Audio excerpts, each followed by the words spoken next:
મિત્રો, એકાદશી અથવા બીજા કોઈ પણ વ્રતમાં મૌનનું ખૂબ મહત્ત્વ છે.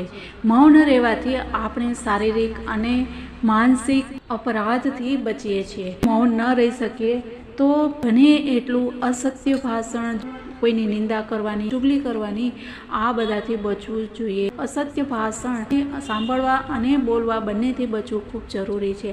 અને બને તેટલું હરિનામ સ્મરણ, સંકીર્તન સૌથી વધારે સારું છે. કેમ કે જ્યારે આપણે કોઈ વ્રત કરીએ છીએ ત્યારે આપણે ભગવાન સાથે જોડાયેલા રહીએ છીએ.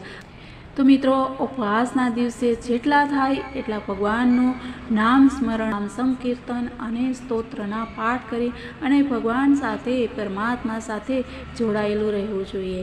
અને સાત્વિક આહાર હશે તો વિચારો પણ સાત્વિક રહેશે અને આપણે કરેલા આપણા વ્રત અને ઉપવાસનું ફળ સંપૂર્ણ પ્રાપ્ત થશે.